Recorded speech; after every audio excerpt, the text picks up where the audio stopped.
मोदी की ईडी और सीबीआई से कोई देश में नहीं डर रहा, यह व्यक्ति है जो मोदी की ईडी और सीबीआई से नहीं डरता। यह देश का सेमीफाइनल है। इस सेमीफाइनल के अंदर अगर आपने भारतीय जनता पार्टी को हरा दिया, मोदी से सारा हिसाब सूत सहित चुका दिया। जिससे कोरोना के बाद लोगों की भूल पड़ने लगी, पड़ी कि नहीं पड़ी आपको पता है। इतने इंजेक्शन दिए कि भूल पड़ने लगी लोगों के अंदर। ये मोदी जी ने करवाया सारा। मोदी जी तो कमाल कर दिया, भगवान के साथ धोखा।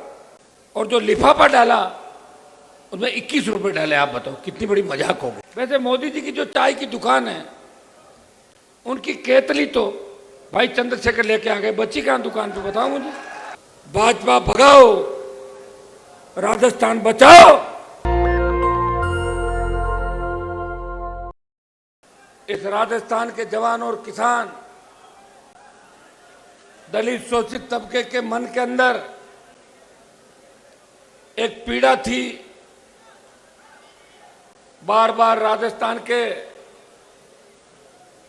7 करोड़ से ज्यादा लोगों के आंखों पे पट्टी बांधकर जिस तरह राजस्थान की जनता को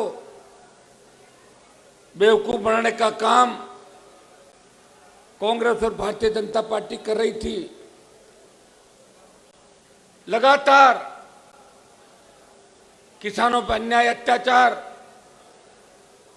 और वसुंधरा सरकार के समय जिस तरह किसान के बेटों के सीने पे पुलिस और अपराधी मिलके नेताओं के संरक्षण पे गोलियां चला रहे थे, उस वक्त नजदीक से मैंने भारतीय जनता पार्टी और कांग्रेस की सोच को देखा था। वोट हमारा, राज उन लोगों का जिनकी परसेंटेज राजस्थान में कितनी आप भी जानते हो। और वो दोनों पार्टियों के अंदर, चाहे कांग्रेस की सरकार रही, चाहे भारतीय जनता पार्टी की सरकार रही, उन लोगों ने हमेशा राज के मजे लिए। और आज भी आप उठा के देखोगे,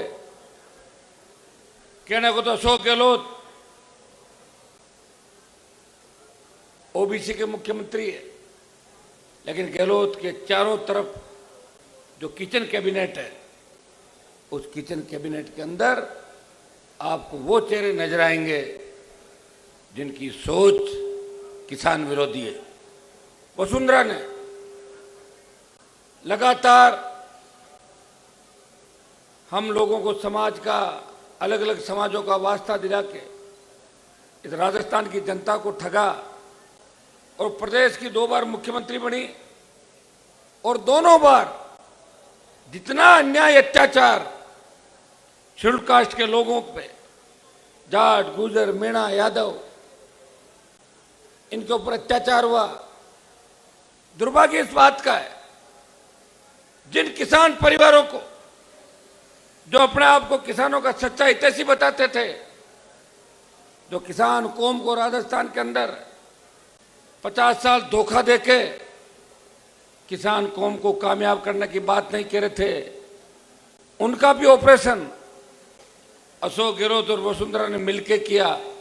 दुर्भाग्य इस बात का है, उन नेताओं के बच्चे भी उनकी गोद में बैठे हैं जिन्होंने उनके पिताजी और किसी के चाचा जी और किसी के भाई को जेलों के अंदर डलाया। अगर इस बात का गुस्सा किसी को राजस्थान के अंदर आया, इस राजस्थान के अंदर जब कोई नौजवान बेरोजगार से तंग आके आत्महत्या करता था प्रदेश के किसी कोने के अंदर, और कर्जे के बोझ के तले जब प्रदेश के अंदर किसी कोने में किसान आत्महत्या कर रहा था, उस वक्त अगर जवान किसान की सोच के अपने मंत्री पदों को ठोकर मार के वसुंधरा गहलोत के गठबंधन को तोड़ के इस राजस्थान को बचाने का अगर संकल्प किसी ने लिया, जिसने ये कहा मेरी पूरी जवानी इन किसान दलितों के नाम कर दूंगा, लेकिन इन पर अत्याचार नहीं होने दूंगा। समय लग सकता है, लेकिन राजस्थान के अंदर राष्ट्रीय लोकतांत्रिक पार्टी का गठन करके देश के उन तमाम नेताओं के मुंह पे ताले लगवा दिए। वो आपके संघर्ष से, किसानों के आशीर्वाद से हनुमान बेनीवाल की राष्ट्रीय लोकतांत्रिक पार्टी ने उन नेताओं के मुंह बंद कर दिए जो ये कहते थे कि राजस्थान में कोई पार्टी नहीं बढ़ सकती, कोई राजस्थान के अंदर तीसरा दल नहीं बढ़ सकता। भाइयों, आपको याद है जब मैं मोदी के गठबंधन के साथ सत्ता दिल्ली के अंदर एनडीए गठबंधन में गया, किसान आंदोलन जो पंजाब के किसानों ने शुरुआत करी और बड़ी लड़ाई लड़ी। पंजाब के लोग जबरदस्त लड़ा किया। गुरु गोविंद सिंह जी की फौज जिस तरह मुगलों का और अंग्रेजों का मुकाबला करती थी, उस पंजाब ने नरेंद्र मोदी को चुनौती दी कि तीनों कृषि कानून वापिस करो, हम मोदी की सरकार नहीं चलने देंगे। पंजाब से आंदोलन उठा, दिल्ली कूच का निर्णय हुआ, लोकसभा के अंदर तीनों कृषि बिल पारित हुए और पंजाब का आंदोलन धीरे धीरे इस देश के अंदर फैलता चला गया। हरियाणा के किसान जवान ने साथ दिया, दिल्ली के किसानों ने साथ दिया, उत्तर प्रदेश के किसान मोदी के विरोध में सड़कों पर आए, लेकिन राजस्थान के अंदर हलचल नहीं थी क्योंकि राजस्थान राजनीतिक रूप से कमजोर प्रांत है जहां कभी तीसरा मोर्चा सत्ता के आसपास नहीं आया। NH-8 जब गुर्जर आरक्षण आंदोलन हुआ, 72 गुर्जरों ने शहादत देके निकम्मी वसुंधरा को झुकाया और अपनी कौम के लिए कुर्बानी देने का नया इतिहास राजस्थान की धरती से रचा। तभी NH-8 जाम नहीं हुआ था। अगर NH-8 को जाम करके मोदी की सत्ता को ठोकर मारी तो उत्तर भारत के उस किसान के बेटे ने परोसी हुई थाली को ठोकर मार के इस किसान कौम की रखवाली के लिए सड़कों पर निकल पड़ा।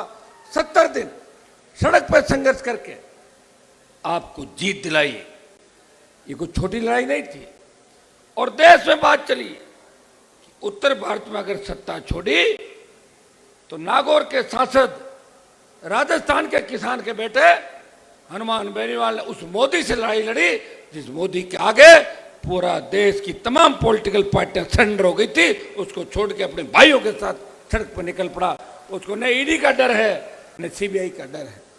देश के अंदर जब देश का जवान तकलीफ पे था, इस लोकसभा के अंदर सबसे ज्यादा बेरोजगार जवानों के मुद्दे किसी ने उठाए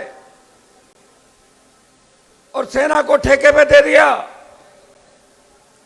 उस वक्त कोई व्यक्ति अगर झंडे के साथ सड़क पे आया, वो 543 सांसदों में से एक सांसद है जो आपका भाई है, जिसे बहुत ज्यादा प्रेम आप करते हो। उसने कहा कि मेरे छोटे भाइयों की लड़ाई मैं लड़ूंगा।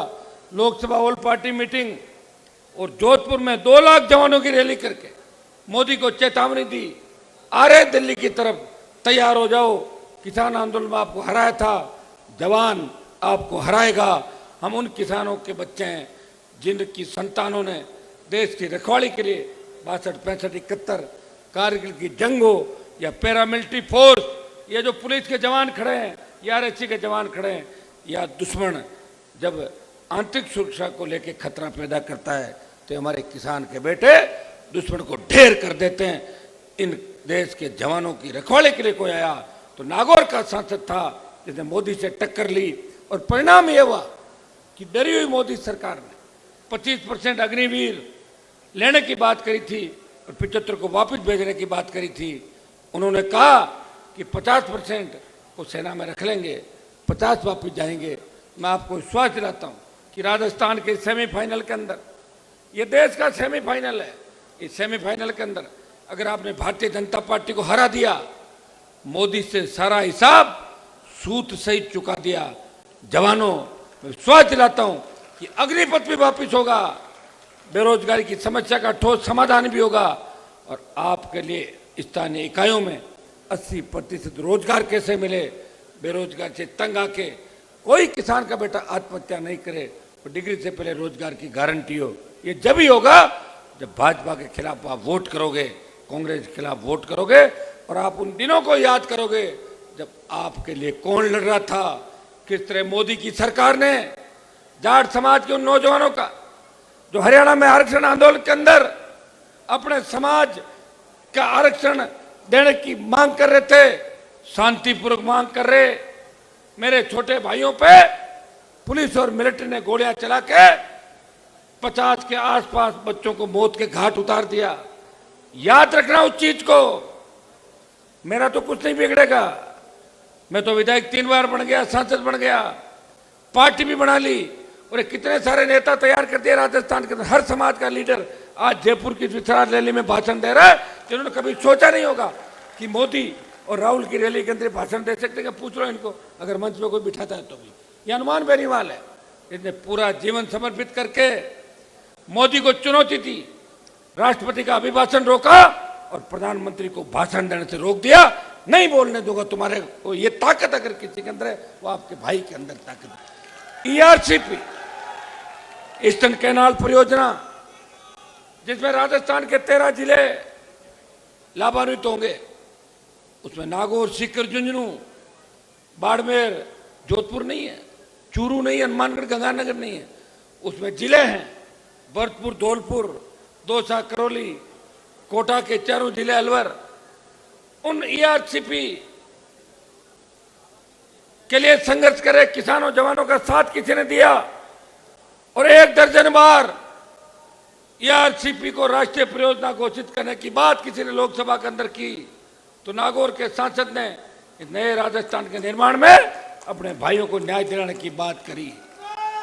इस राजस्थान को विशेष राज्य का दर्जा देने की किसी ने बात करी। दलितों पे बढ़ते अत्याचार, भाई जितन मेघवाल की हत्या हो, जालोर के अंदर मटकी से पानी पीने वाले उस दलित बच्चे को जिस तरह पीट के मौत के घाट उतार दिया, थानागाजी की दलित महिला जिसका वीडियो वायरल किया और उसमें भी किसी पे मुकदमा दर्ज होके अगर कोर्ट में चालान हुआ, वो नागौर का सांसद है जो लड़ने के लिए दौसा के रेलवे ट्रैक पे गया था। इस राजस्थान का ऐसा कोई इलाका नहीं, ऐसा कोई जिला नहीं जिनके लिए लड़ने के लिए मैं वहां नहीं गया। जब प्रतापगढ़ दरियावद के अंदर हमारी आदिवासी बहन को निर्वस्त्र करके घुमाया, उस बात को भी मजबूती से उठाया, तो मेरे RLP के तीनों विधायक मौके पे गए और मैंने मांग करी कि कलेक्टर SP भी हटने चाहिए। जो बीट प्रणाली है वो फेल थी, इसकी वजह से 3 दिन बाद FIR लॉन्च हुई। इस राजस्थान के जो लंबित मुद्दे हैं इस देश के अंदर, हनुमानगढ़, गंगानगर के अंदर पानी को लेकर जो लंबे आंदोलन चले, मैं हनुमानगढ़ भी गया और पहली बार हनुमानगढ़, गंगानगर के 250 से 500 किसानों को लेके पंजाब के मुख्यमंत्री को कहा कि आप मेरे मित्र हो, हम चंडीगढ़ नहीं आएंगे। उन्होंने कहा आधी दूर में आ जाता हूँ बठिंडा, आधी दूर आप आ जाओ। और पहली बार शायद गंगानगर, हनुमानगढ़ के किसानों ने किसी मुख्यमंत्री के साथ बैठ के चर्चा करी, बात करी और पंजाब से पानी भी वापिस राजस्थान का हिस्सा दिलाया। लेकिन 2 दिन बाद कांग्रेस और अकाली दल ने पंजाब में आंदोलन किया और कहा कि पंजाब का CM पंजाब का पानी राजस्थान को दे रहा है। वैसे पानी का जो हिस्सा है वो केंद्र सरकार तय करती है। आज हरियाणा पानी के मामले में राजस्थान को आंख दिखा रहा है, पंजाब आंख दिखा रहा है, मध्य प्रदेश आंख दिखा रहा है। आंख क्यों दिखा रहा है? क्योंकि हमारे यहाँ के नेतृत्व कमजोर है, यहाँ के मुख्यमंत्री कमजोर है। वो राजस्थान का विकास करने का नहीं सोचते, वो अपने घर का ही विकास करना चाहते हैं। गहलोत साहब को अगर चिंता है, खुद के बेटे की चिंता है कि मेरे बेटे को सांसद कैसे बनाऊं, विधायक कैसे बनाऊं, राजनीति में स्थापित कैसे करूं, और वसुंधरा ने अगर चिंता की तो अपने उस बेटे की चिंता की जिसे शायद आप मिले हुए कभी। एक बार काम करना, वसुंधरा जी के बेटे से मिलके 15 मिनट बात कर लेना, उसके बाद आप खुद ही उसको बता दोगे वो कैसा है, खुद ही बता दोगे आप लोग, मेरे कहने की आवश्यकता नहीं। तो चिंता करी, इसको मैं नेता बनाऊंगी राजस्थान में। उन लोगों को छोड़ दिया जो लगातार उसके साथ संघर्ष कर रहे थे। 25 साल के अंदर जिससे राजस्थान में घपले घोटाले हुए, गहलोत ने माथुर आयोग बनाया, वसुंधरा के पीए को पकड़ा कमठान कालीन चोरी के केस के अंदर और उसको छोड़ दिया वापस, मुकदमे में एफआईआर लग गई। और वसुंधरा ने गहलोत की मदद करी जब सरकार गिर रही थी राजस्थान के अंदर। आप सबने देखा था कि उस समय अशोक गहलोत की मदद किसने करी? वसुंधरा ने और भारतीय जनता पार्टी के नेताओं ने। जो लाल डायरी का प्रकरण चला वो बंद क्यों हो गया? लाल डायरी के पहले जो पन्ने थे उनमें कांग्रेस के लोगों पे आरोप लगे थे, लेकिन जो अगले पन्ने थे वो भारतीय जनता पार्टी के नेताओं के नाम थे, जो मुख्यमंत्री के टच के अंदर थे, जो लेन देन कर रहे थे। इसलिए बीजेपी ने लाल डायरी का मुद्दा उठाया, उसको दफन कर दिया। ये लाल डायरी का इशू था। ये मिलाजुली का खेल राजस्थान के अंदर चला। जब देश का किसान तकलीफ के अंदर था तब चंद्रशेखर आजाद उन देश के किसानों के साथ सड़क पर बैठ के उनको न्याय दिलाने की मांग कर रहे थे। जब देश की पहलवान बेटियां, जिस बाहुबली ने पहलवान बेटियों का शोषण किया, अगर उन पहलवान बेटियों को न्याय दिलाने देश का कोई पहला सांसद उनके बीच में गया, वो नागौर का सांसद था, और दूसरा व्यक्ति जिसने ताकत के साथ उन पहलवान बेटियों की मदद करी वो चंद्रशेखर आजाद थे, जिन्होंने पहलवान बेटियों के लिए दिल्ली में डेरा डाला, उनको न्याय दिलाने की लड़ाई लड़ी। क्यों अपनी सोच बदल ले, क्योंकि आरएलपी की और गठबंधन की सरकार आ गई तो 24 घंटे के अंदर सोच अपने आप ही बदल जाएगी। जिससे कोरोना के बाद लोगों की भूल पड़ने लगी, पड़ी कि नहीं पड़ी आपको पता है? इतने इंजेक्शन दिए कि भूल पड़ने लगी लोगों को। ये मोदी जी ने करवाया सारा। कोविड का दंश इस देश और प्रदेश के हर परिवार ने झेला। जब मोदी भाषण दे रहे थे 20 जनवरी के अंदर, तो हमें भी लगा कि मोदी की कोई बात होगी कि ऊपर कह रहे कोविड नहीं आएगा, तो बात हुई कि प्रधानमंत्री कहीं कहीं, और ऐसा कोविड आया कि मोदी मंत्रिमंडल के लोग भी स्वर्ग सिधार गए।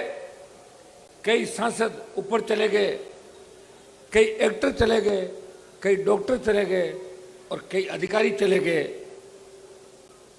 और हमारे जैसे लोग मरते मरते बचे थे, क्योंकि आपकी दुआएं थी, आपका आशीर्वाद था कि उस मौत के मुंह से निकल के वो एक नई जिंदगी अगर दी तो आपके आशीर्वाद से मिली।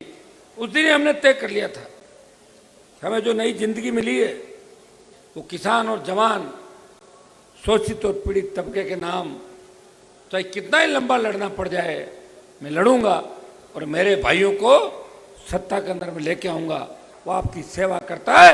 इसलिए मोदी की ईडी और सीबीआई से कोई देश में नहीं डर रहा। यह व्यक्ति है जो मोदी की ईडी और सीबीआई से नहीं डरता, वो गहलोत की एसीबी और गहलोत की इस क्राइम ब्रांच से नहीं डरता। जब मोदी आए प्रधानमंत्री, वो भी कई बात राजस्थान के अंदर कह के गए थे। हुआ क्या बताओ मुझे? मोदी जी तो कमाल कर दिया, भगवान के साथ धोखा। देवनाथ जी भगवान के मंदिर में गए, जिनको देश का गुर्जर समाज ही नहीं, जाट समाज, गाडरी समाज, पाटीदार समाज और सर्व समाज मानता है। प्रधानमंत्री गए, बड़ी उम्मीद जगी। देश के गुर्जर समाज जिनका राज्य देव है, हम लोगों ने भी सोचा कि उसे कुछ राष्ट्रीय स्तर पे पहचान देंगे। दुर्भाग्य से 1.5-2 घंटे का लंबा भाषण दे दिया, और जो लिफाफा डाला उसमें 21 रुपए डाले। आप बताओ कितनी बड़ी मजाक हो गई। अरे मोदी जी, हम प्रधानमंत्री नहीं हैं, हम तो मामूली एमएलए एमपी हैं। हम भी कहीं जाते हैं तो 2100 5,000 डालने की तो हैसियत रखते हैं कि इतना तो हम भी करते हैं। भगवान के मंदिर में जाओ, कम से कम भगवान की मजाक तो मत उड़ाओ, क्योंकि इनकी अगर मजाक उड़ा दोगे तो फिर आपको उसी जगह भेज देंगे जहाँ से आप चाय की दुकान से आए थे। वैसे मोदी जी की जो चाय की दुकान है, उनकी केतली तो भाई चंद्रशेखर लेके आ गए, बची कहाँ दुकान पे बताओ मुझे। और पानी की बोतल मेरी है, तुम्हें आवश्यकता हो शुद्ध पेयजल और ठंड आ गई, सर्दी है तो चाय की आवश्यकता पड़ेगी, गर्मा गर्म चाय के लिए केतली भी आ गई तुम्हारे चुनाव के अंदर। तो केतली और बोतल ये मिलके इस राजस्थान को नई दिशा देगी। उस राजस्थान की इज्जत को नीलाम करने का काम किया तो वसुंधरा ने और अशोक गहलोत के गठबंधन ने उस राजस्थान की इज्जत को तार तार करने का प्रयास किया। इस लगे हुए माथे के कलंक को अगर मिटाना है तो आपको एक बार एक नारा देना होगा। जिस तरह अंग्रेजों भारत छोड़ो हम आ रहे हैं, आपको नारा देना होगा, कांग्रेस भगाओ, भाजपा भगाओ, राजस्थान बचाओ और आरएलपी और Azad Samaj party ASP, RLP ASP गठबंधन को लाओ। बेरोजगारी भत्ते की बात करी थी दोनों पार्टियों ने, कांग्रेस की सरकार बन गई, लेकिन बेरोजगारी भत्ता हमारे बच्चों को नहीं मिला, सिवाय धोखा। बेरोजगारी भत्ता मिला क्या? आंकड़े तो लिख रखे हैं। शासन चुनाव की घोषणा भी हो जाएगी। इतना तो तय है, किया तो हम मेजॉरिटी के साथ राजस्थान के अंदर सत्ता में आ रहे हैं, और नहीं आ रहे हैं तो हमारे बिना राजस्थान की सत्ता किसी की नहीं आ रही है। ये तय हो चुका राजस्थान के अंदर। ले उठो, अपनी ताकत को पहचानो। अंतिम लड़ाई कांग्रेस भारतीय जनता पार्टी के कुशासन के खिलाफ है। अंतिम लड़ाई इस राजस्थान को बचाने के लिए, अंतिम लड़ाई उन चोर नेताओं को जिन्होंने जनता पे टैक्स लगा के हजारों लाखों करोड़ की काली कमाइयां की, काला धन वापस लाने की बात करी, और उसी जवान किसान को तकलीफ दी जिनके दम पे सत्ता के अंदर आए, हमें यूज किया और यूज एंड थ्रो किया। हमें यह संदेश लेके यहां से जाना है। शासन चुनाव कराने के लिए, बेरोजगारों को रोजगार दिलाने के लिए, टोल मुक्त राजस्थान के लिए, सशक्त लोकायुक्त के लिए, राजस्थान की प्रगति के लिए,